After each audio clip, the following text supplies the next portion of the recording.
Hindi alam ng batang ito na ang simpleng pagpasok niya sa paaralan ay magiging simula ng isang napakasakit na karanasan. Pagkatapos na nangyari, hindi na siya tulad ng dati. Kaya gagawin ng kanyang pamilya ang lahat para tulungan siyang makalimot sa kanyang bangungot at muling matutong mabuhay. Nagsisimula ang kwento sa isang saranggolang malayang lumilipad sa ibabaw ng isang mataong lungsod. Inaanod ng hangin kung saan man ito dalhin. Sa lungsod na ito nakatira ang isang masayahin, matalino, at mausisang 8 taong gulang na batang babae na si Sowon. Sa murang edad pa lamang, kapansin-pansin na ang kanyang talino. Araw-araw, naglalakad siya papunta sa paaralan kasama ang kanyang matalik na kaibigang si Yongsuk. Isang umaga, habang naghahanda si Sowon para pumasok, hiniling niya sa kanyang ina na itali ang kanyang buhok. Ngunit abala ang kanyang ina sa trabaho at mga gawaing bahay, kaya wala itong oras para tulungan siya. Napansin ito ng kanyang ama, kaya siya na ang nagkusang mag-ayos at magtali ng buhok ng anak. Matapos maghanda, palabas na sana si Sowon nang mapansin niyang umuulan ng malakas. Tinanong siya ng kanyang ina kung ihahatid na lamang siya sa paaralan, pero alam ni Sowon kung gaano kaabala ang kanyang ina, kaya sinabi niyang tatakbo na lamang siya at makakarating din sa paaralan. Pinayuhan siya ng kanyang ina na dumaan sa pangunahing ruta dahil mas ligtas doon. Kaya umalis na si Sowon papuntang paaralan. Nauna nang nakarating sa paaralan ang kanyang mga kaibigan habang naglalakad pa lamang si Sowon. Ngunit hindi niya alam na may isang lalaking palihim na nakamasid sa kanya mula sa malayo. Samantala, ang saranggolang ipinakita sa simula ng kwento ay makikitang nakahandusay ngayon sa basang kalsada. Pinulot ito ng lalaki at saka lumapit kay Sowon. Pinuri niya ang payong ng bata at sinabing napakaganda nito. Tinanong din niya kung maaari ba siyang sumilong sa ilalim ng payong nito. Magalang siyang tinanggihan ni Sowon dahil nahuhuli na siya sa pagpasok. Paglingon niya, nakita niyang malapit na lamang pala ang paaralan. Ngunit dahil sa malakas na ulan, halos wala ng ibang tao sa paligid. Maya-maya, isang nakakatakot na pangyayari ang naganap. Wasak na ang payong ni Sowon habang nakakalat sa isang liblib na lugar ang kanyang bag, sapatos at iba pang gamit. Naroon din si Sowon, sugatan at nanginginig sa takot. Sa natitira niyang lakas, kinuha niya ang kanyang telepono at tumawag para humingi ng tulong. Hindi nagtagal, dumating ang isang ambulansya at agad siyang isinugod sa ospital. Nang makarating doon ang kanyang ina at makita ang kalagayan ng anak, tuluyan itong nawalan ng lakas at napaiyak. Puno ng sugat ang katawan ni Sowon, malinaw na biktima siya ng isang malupit na pag-atake. Hindi lamang siya sinaktan ng lalaki kundi binugbog din hanggang sa muntik na siyang mamatay. Sa kabila ng lahat, isang himala pa ring nakaligtas si Sowon. Ipinaalam ng mga doktor sa kanyang mga magulang na kailangan siyang operahan agad upang mailigtas ang kanyang buhay. Matapos ang operasyon, ipinaliwanag nila kung gaano kalala ang pinsalang natamo ng bata. Upang mabuhay si Sowon, kinailangan nilang tanggalin ang malaking bahagi ng kanyang bituka at tumbong at palitan ito ng artipisyal na daanan. Nilagyan din siya ng ostomy bag na siya nang gagamitin upang pamahalaan ang kanyang pagdumi. Pinakamabigat sa lahat, sinabi ng mga doktor na kailangan niyang mamuhay sa ganitong kondisyon sa natitirang bahagi ng kanyang buhay. Hindi matanggap ng kanyang mga magulang ang sinapit ng kanilang anak. Sa sobrang sakit, galit at matinding kalungkutan habang iniisip ang mahabang paglalakbay na kanilang haharapin. Nang tuluyan ng magkamalay si Sowon, agad na pumunta sa kanyang tabi ang kanyang ama. Ngunit sa halip na magtanong tungkol sa kanyang kalagayan, mahina niyang tinanong ang kanyang ama kung hindi ba ito pumasok sa trabaho noong araw na iyon. Lalong nakonsensya ang kanyang ama dahil pakiramdam niya ay nabigo siyang protektahan ang kanyang anak. Pagkatapos, mahina ngunit malinaw na hiniling ni Sowon na hulihin nila ang lalaking nanakit sa kanya. Naalala pa niya ang isang mahalagang detalye, nakasuot ang lalaki ng pantalon na maraming bulsa. Sinabihan siya ng kanyang ama na magpahinga na lamang, ngunit iginiit ni Sowon na inaantok na siya. Natatakot siyang kapag nakatulog siya ay makalimutan niya ang lahat ng nangyari. Sa murang edad na 8 taon, naunawaan niyang napakahalaga na mahuli ang lalaking gumawa sa kanya ng masama. Makalipas ang ilang sandali, tuluyan siyang nakatulog habang pilit namang pinipigilan ng kanyang ama ang sariling emosyon bago tahimik na lumabas ng silid. Sa labas ng silid ni Sowon, isang balita ang naghihintay sa kanyang mga magulang. Sinabi ng mga pulis na natukoy na nila ang lalaking responsable sa sinapit ng kanilang anak. Agad na nagtungo sa istasyon ng pulisya ang ama ni Sowon upang makagawa ng aksyon. Ngunit ipinaliwanag ng isang opisyal na kulang pa ang kanilang ebidensya para tuluyang maaresto ang lalaki. Kailangan muna nila ang pahayag mismo ni Sowon bago sila makapagpatuloy. Nang sabihin ito ng ama sa kanyang asawa, nagalit ito. Ayaw niyang muling ipaalala sa kanilang anak ang traumang pinagdaanan nito dahil maaaring lalo lamang itong masaktan. Nauwi sa mainit na pagtatalo ang kanilang usapan dahil pareho silang nagdadalamhati at hindi alam kung paano haharapin ang nangyari sa kanilang anak. Habang naguguluhan ang pamilya, kinausap ng isang pulis ang ama ni Sowon at may ipinagawa itong kakaiba. Sinabi nitong umuwi siya at kunin ang lahat ng paboritong laruan ni Sowon at dalhin ang mga ito sa ospital. Nagulat ang ama sa kakaibang kahilingan, ngunit ipinaliwanag ng pulis na ito ay kahilingan ng babaeng psychiatrist na naatasang tumulong kay Sowon. Kahit hindi niya lubos na naunawaan ang dahilan, ginawa niya ang sinabi ng pulis dahil handa siyang gawin ang lahat para gumaling ang kanyang anak. Pag-uwi niya, nakita niya ang paboritong laruan ni Sowon na si Coco. Maingat niya itong kinuha at dinala pabalik sa ospital, umaasang makakatulong ito sa kanyang anak. Pagdating sa ospital, sinimula ng babaeng psychiatrist ang paggamot kay Sowon. Sa halip na agad siyang tanungin tungkol sa nangyari, una muna siyang nakipaglaro sa bata upang makuha ang tiwala nito. Ibinigay rin niya kay Sowon ang paborito nitong laruan na nagdulot ng maliit na ngiti sa mukha ng bata. Unti-unti, naging mas komportable si Sowon sa presensya ng psychiatrist at nagsimulang bumalik sa dati ang kanyang kilos. Nang makaramdam na ito ng seguridad, dahan-dahang nagsimula ang psychiatrist na magtanong. Samantala, nire-record ng mga pulis ang buong sesyon dahil mahalaga ang magiging pahayag ni Sowon sa kaso. Isa-isang ipinakita ng psychiatrist kay Sowon ang mga larawan ng iba't ibang tao. Ngunit nang makita ng bata ang larawan ng lalaking nanakit sa kanya, agad niyang ipinikit ang kanyang mga mata. Naunawaan ng psychiatrist na malamang ay iyon nga ang taong hinahanap nila. Upang makasiguro, naglabas sila ng isang grupo ng mas maliliit na larawan at muling hiniling kay Sowon na tukuyin ang lalaki. Nanginginig ang kanyang mga kamay at halatang nahihirapan siyang harapin ang masasakit na alaala. Sa huli, itinuro niya ang mismong halimaw na sumira sa kanyang buhay. Dahil sa pagkakakilanlan ni Sowon, sa wakas ay nagkaroon ng sapat na ebidensya ang mga pulis upang maaresto ang lalaking responsable sa sinapit niya. Nakipag-usap ang psychiatrist sa ama ni Sowon at ipinaliwanag nito na kailangan ng bata ng sapat na panahon at suporta upang makarecover, hindi lamang sa pisikal na aspeto kundi pati na rin sa kanyang emosyonal at mental na kalagayan. Sinabi rin nito na hindi magiging maayos ang paggaling ni Sowon kung hindi makikiisa ang kanyang pamilya. Iniabot niya sa ama ang kanyang visiting card at sinabi na maaari nila siyang tawagan anumang oras kung kailangan nila ng tulong. Ngunit narinig ng ina ni Sowon ang kanilang pag-uusap. Dahil sa matinding galit at frustration, kinuha niya ang card at ibinalik ito sa psychiatrist. Malinaw na ayaw niyang tumanggap ng anumang tulong mula rito. Samantala, matagumpay namang nahuli ng mga pulis ang lalaking gumahasa kay Sowon at mabilis na kumalat sa media ang balita tungkol sa kanyang pagkakaaresto. Samantala, nakatanggap ng tawag si Donghon na nahuli na raw ang gumahasa kay Sowon. Agad ito nagpaalam sa asawa at nagtungo sa presinto. Ngunit pagdating niya doon, hindi siya pinapasok sa loob ng presinto. Agad siya inalalayan ng isang pulis palabas. Habang nakaupo si Donghon ay tumawag ang kanyang kaibigan at sinabi na nakita niya sa TV ang mga reporter ay nasa hospital. Nang malaman ito ng ama ni Sowon, dali-dali siyang pumunta sa ospital dahil gusto niyang protektahan ang kanyang anak mula sa mga reporter. Alam niyang maaaring palakihin at gawing sensasyonal ng media ang sinapit ni Sowon na maaari lamang magdulot ng dagdag na trauma sa bata. Habang naghahanda ang mga staff ng ospital na ilipat si Sowon sa ibang silid, sunod-sunod ding sumusunod ang mga reporter. Dahil nakikita niyang lalo lamang lumalala ang sitwasyon, binuhat ng kanyang ama si Sowon at isinakay ito sa kanyang balikat bago siya dinala sa isang tahimik na silid sa pinakataas na palapag ng ospital. Samantala, labis na natakot at nabalisa si Sowon. Nakatingin siya sa kanyang ama habang nangingilid ang kanyang mga luha at tinanong kung may nagawa ba siyang masama. Agad siyang pinakalma ng kanyang ama at sinabing wala siyang kasalanan at wala siyang ginawang mali. Habang inaalo niya ang kanyang anak, biglang pumutok ang bag na nakakabit kay Sowon para sa kanyang pagdumi, dahilan upang kumalat ang laman nito sa kama. Agad na kumilos ang kanyang ama upang linisin ang kalat at palitan ang bag, ngunit nang buksan niya ang damit ni Sowon para maayos ito, biglang inatake ang bata ng matinding post-traumatic stress disorder. Bumalik sa kanyang isipan ang kakilakilabot na alaala ng pang-aabuso at tuluyan siyang nawalan ng kontrol sa sarili. Noong una ay hindi maintindihan ng kanyang ama kung ano ang nangyayari, ngunit nang mapagtanto niya ang dahilan, napaatras siya habang nanginginig sa sobrang lungkot. Sobrang sakit para sa kanya na malaman na ang iniwang sugat ng halimaw sa kanyang anak ay mas malalim kaysa sa kanyang inaakala. Pagsapit ng gabi, muling pumunta ang ama ni Sowon sa kanyang silid. Ngunit nang makita siya ng bata, agad nitong tinakpan ang sarili ng isang kumot. Natigilan ng kanyang ama sa reaksyon nito, ngunit mahinahon niyang sinabi na may sakit ang kanyang ina at hindi muna ito makakadalaw sa kanya ng ilang panahon. Idinagdag din niya na magkakaroon siya ng isang nakababatang kapatid. Ngunit nanatiling tahimik si Sowon at hindi sumagot. Napagtanto ng kanyang ama na dahil sa nangyari kaninang umaga, nagsimula na ring matakot sa kanya ang kanyang anak. Labis siyang nasaktan sa katotohanang iyon, ngunit itinago niya ang kanyang sariling sakit. Mahina niyang sinabi kay Sowon na hindi nito kailangang itago ang mukha nito sa kanya. At bago pa man ito makasagot, tahimik na siyang lumabas ng silid.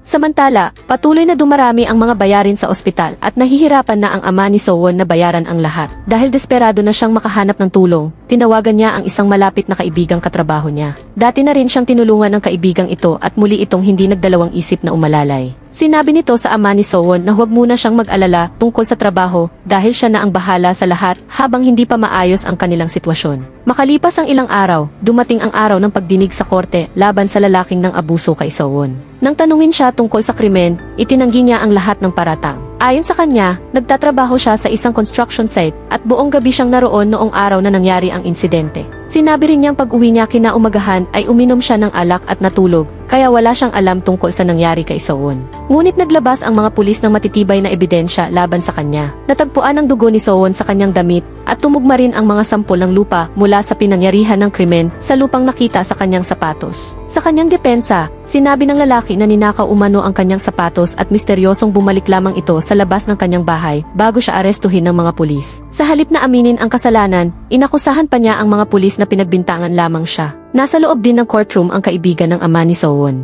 Dahil sa mga kasinungalingang naririnig niya mula sa akusado, hindi na niya napigilan ang kanyang galit. Hinubad niya ang sarili niyang sapatos, inihagis ito sa lalaki, at sumigaw na dapat itong mahiya sa sarili dahil tinatawag pa nitong tao ang sarili nito. Nagkagulo tuloy sa loob ng korte at agad na namagitan ang mga pulis upang pigilan ang sitwasyon. Samantala, nang pumunta ang ama ni Sowon sa ospital, nakita niyang may ilang taong nagpapasaya sa kanyang anak habang nakasuot ng mga maskot. Kitang-kita niyang masaya si Sowon sa ginagawa nila. Ang mga taong iyon pala ay ang kanyang asawa, isang kaibigan nito, at isang nurse mula sa ospital. Ang lahat ng ito ay inayos ng psychiatrist na unang tumulong kay Sowon para makuha ang kanyang pahayag. Muling nakipag-ugnayan sa psychiatrist ang ina ni Sowon at siya rin ang umupa ng mga costume para sa bata. Nang pumunta ang ama ni Sowon upang bayaran ang renta, tinanong niya kung magkano ang halaga ng isang maskot para sa isang araw. Sinabi ng may-ari na nagkakahalaga ito ng $200 bawat araw. Ngunit wala nang ganoong kalaking pera ang ama ni Sowon, kaya nagtanong siya kung maaari niya itong bayaran ng hulugan. Nang mapagtanto ng may-ari ng maskot na kapos sa pera ang lalaki at nalaman ang mahirap nilang sitwasyon, naawa ito at nagpa siyang tumulong. Binigyan niya ang ama ni Sowon ng isang maskot ni Kokong ng libre at sinabi na maaari na lamang niya itong ibalik kapag natapos na ang kanyang trabaho. Pagkatapos nito, pumasok ang ama ni Sowon sa silid na suot ang maskot ni Kokong. Pagkakita sa kanya, biglang sumaya si Sowon. Agad niyang niyakap si Kokong habang nagliliwanag sa tuwa ang kanyang mukha. Sa simpleng paraan, kahit sandali ay nakalimutan ng bata ang kanyang mga kinatatakutan. Kinabukasan, muling nakipag-usap ang babaeng psychiatrist kay Sowon. Sa kanilang pag-uusap, mahinahon niyang sinabi sa bata na malapit nang matapos ang kanyang summer vacation at nalalapit na rin ang unang araw ng pasukan. Tinanong niya si Sowon kung gusto na ba nitong bumalik sa paaralan. Ngunit agad itong tumanggi. Iniisip ni Sowon na malamang ay alam na ng lahat ng kanyang mga kaibigan ang nangyari sa kanya at labis siyang nahihiya sa posibilidad na makita at makausap silang muli.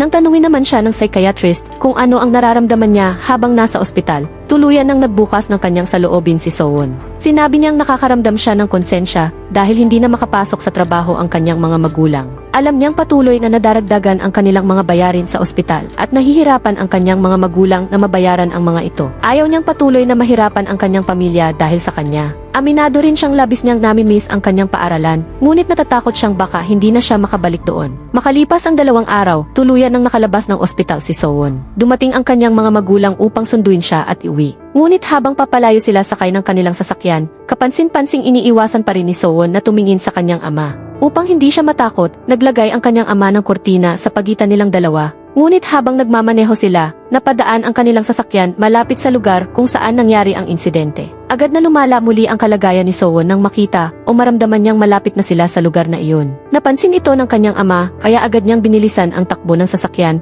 upang malampasan kaagad ang lugar at maiwasang lalo pang matrigger ang kanyang anak. Nang tuluyan silang makarating sa kanilang bahay, pagkababa ni Sowon sa sasakyan, agad siyang nagsuka. Ngunit maya-maya, may napansin ang mag-ina na isang bagay na kahit paano ay nakapagpagaan sa kanilang pakiramdam. Sa dingding ng kanilang tindahan, makikita ang maraming matatamis at nakakaingganyong mensaheng iniwan ng mga kaibigan ni Sowon. Habang binabasa niya ang mga taos-pusong mensahe, unti-unting lumiwanag ang kanyang mukha at muling napangiti ang bata. Kinabukasan, dumalaw ang matalik na kaibigan ni Sowon na si Yongsuk sa kanyang ama. Punong-puno ng konsensya ang bata at habang umiiyak, sinabi niyang kung sumama lamang siya kay Sowon papuntang paaralan noong araw na iyon, hindi sana nangyari ang kakilakilabot na insidente. Hindi na niya napigilan ang kanyang emosyon at tuluyan siyang napaiyak. Ngunit mahinahon siyang inalo ng ama ni Sowon at sinabing hindi niya kasalanan ang lahat ng nangyari. Hindi niya kailangang akuin ang bigat ng sisi dahil wala siyang magagawa para mapigilan ang insidente. Samantala, nakatanggap si Sowon ng napakaraming greeting cards mula sa kanyang mga kaibigan. Malaking tulong ang mga ito upang madagdagan ang kanyang kumpiyansa at magkaroon siya ng lakas ng loob na muling bumalik sa paaralan. Kinabukasan, sinamahan siya ng kanyang tiyahin papunta roon. Ngunit nakaramdam siya ng pagkailang, nagsimula na naman siyang kabahan dahil sa ostomy bag na suot niya. Iniisip niya kung ano ang sasabihin kapag tinanong siya ng kanyang mga kaibigan tungkol dito, dahil hindi niya alam kung paano niya ipapaliwanag ang kanyang kalagayan. Napansin din niyang kakaiba ang mga tingin sa kanya ng ilan sa kanyang mga kaibigan, kaya lalo siyang naging hindi komportable. Biglang dumating ang kanyang ama na nakasuot ng maskot ni Coco.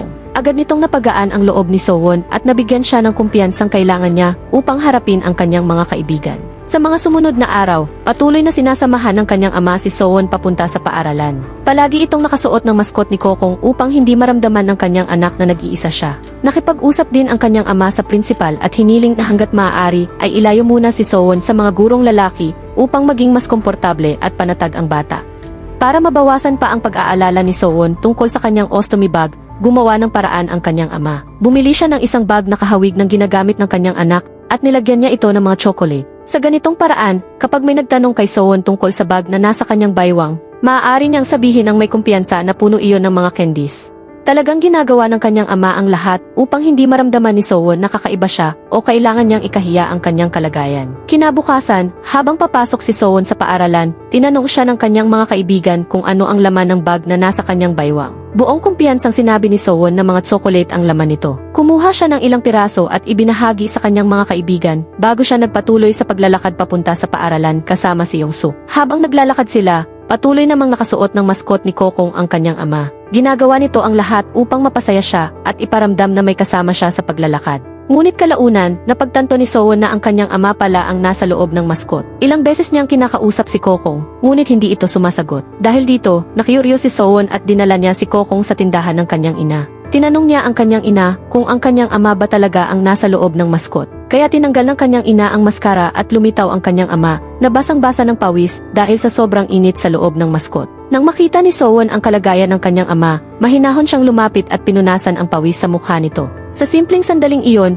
unti-unting nawala ang distansyang namamagitan sa mag-ama. Sa wakas, nagsimula silang muling maging malapit sa isa't isa. Sa sumunod na eksena, tinawagan ng isang pulis ang ama ni Sowon at pinapunta siya sa istasyon. Doon ay sinabi ng opisyal na humihina ang kaso laban sa lalaking ng abuso kay Sowon. Ayon sa pulis, iginiit ng akusado na mayroon siyang problema sa pisikal o mental na kalagayan at nagsampa ito ng petisyon batay sa kanyang sinasabing kondisyon. Dahil dito, posibleng kailanganing humarap at tumestigo si Sowon sa korte. Alam ng kanyang ama na hindi ito makabubuti sa kanyang anak dahil maaari nitong muling buhayin ang masasakit na alaala. Dahil wala na siyang ibang maisip na paraan, nagpunta ang ama ni Sowon sa kulungan upang harapin mismo ang gumahasa. Sinabi ng lalaki na inosente siya at iginiit na tanging isang hayop lamang ang makagagawa ng ganoong karumal-dumal na krimen. Ngunit agad rin siyang nagmungkahi ng isang kasunduan. Sinabi niyang wala siyang pera sa ngayon, pero kapag nakalaya siya, babayaran niya ang ama ni Sowon ng kahit magkano ang hingin nito. Sa mga sinabi ng lalaki, napagtanto ng ama ni Sowon na malinaw na naaalala nito ang lahat ng nangyari at nagsisinungaling lamang ito tungkol sa sinasabing pagkawala ng kanyang alaala.